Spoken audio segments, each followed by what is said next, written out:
Bonjour, nous allons parler aujourd'hui du secteur d'activité pour pouvoir répondre à la question comment se caractérise un secteur d'activité.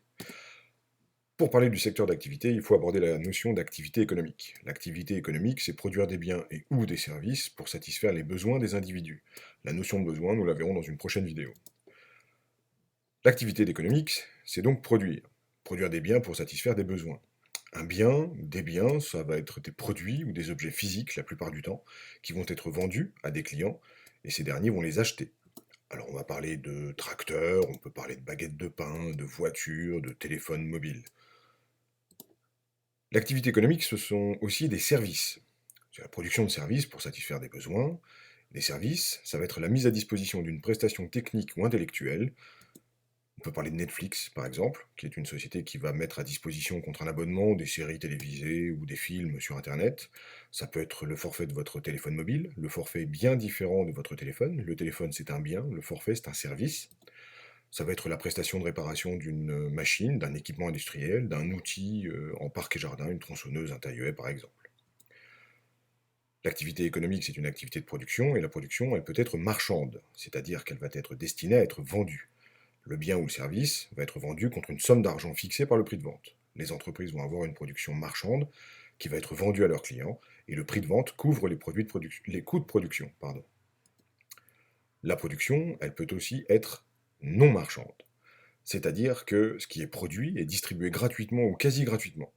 On va prendre l'exemple des administrations qui ont une production non marchande, c'est-à-dire que les services rendus sont à titre gratuit ou presque gratuit. Et le prix de vente, si c'est presque gratuit, ne couvre pas les coûts de production. Il faut aussi parler du secteur d'activité, quand on parle d'activité économique. Donc le secteur d'activité regroupe les entreprises qui ont le même type de production principale. Elles ont la même activité principale. Je vous ai proposé ici quelques logos de constructeurs automobiles, Renault, Peugeot, Citroën, Alpine, Mercedes, Suzuki, bref.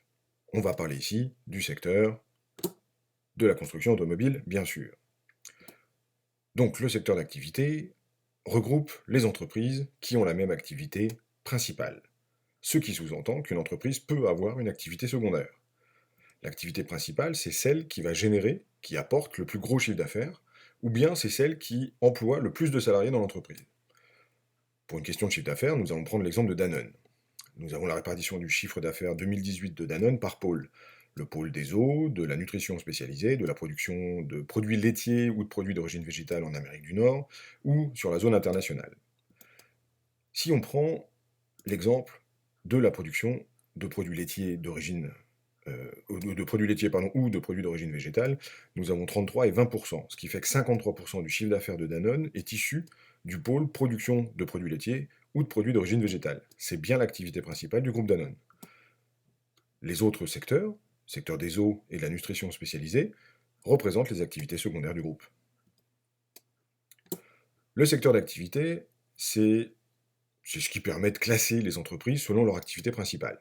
C'est l'INSEE qui a permis ce classement avec la nomenclature d'activité française, ce qu'on appelle NAF, le code NAF, que vous retrouvez sur tous les documents des différentes entreprises que vous croiserez. L'INSEE, c'est l'Institut national de la statistique et des études économiques. Leur devise, c'est mesurer pour comprendre. C'est une des principales sources en économie. Donc le code NAF. J'ai pris l'exemple d'une entreprise qui fait de la maintenance de matériel agricole. Dans la colonne de gauche, avec toutes les lettres, nous allons prendre la section C, industrie manufacturière. La maintenance, ça se fait avec les mains, principalement, donc c'est de l'industrie manufacturière. Dans cette section C, industrie manufacturière, on va prendre la division 33, la réparation et l'installation de machines et d'équipements. Dans cette division 33, on va prendre le groupe 1, la réparation d'ouvrages en métaux, de machines et d'équipements. On va prendre dans ce groupe 1 la classe 2, et dans cette classe 2, on va prendre la section Z. Bref, ça paraît complexe, mais finalement c'est assez simple, puisque dans la section 28, dans la sous-classe 3312Z, pardon, on va trouver ce qui est entouré sur le document, la réparation et l'entretien de tracteurs et de machines agricoles.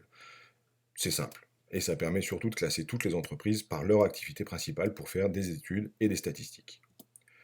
Donc l'activité économique, ça tourne autour de l'entreprise.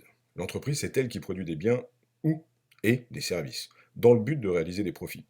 Les entreprises sont classées selon leur taille, en euros ou en nombre de salariés, selon leur activité.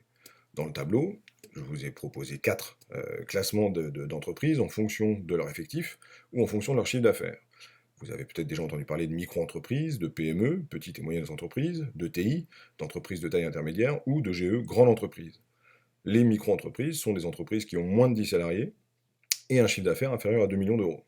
Les ETI sont des entreprises qui ont un effectif compris entre 250 salariés et moins de 5000, et un chiffre d'affaires qui va être compris entre 50 millions et moins d'1,5 milliard. Toutes les entreprises qui ont plus de 5000 salariés et plus d'1,5 milliard de chiffre d'affaires sont des grandes entreprises. Voilà. Merci de votre attention. À une prochaine fois pour une prochaine vidéo. Les sources principales sur ce document sont l'INSEE, les éditions Fouché et le site économie.gouv.fr. À bientôt, au revoir.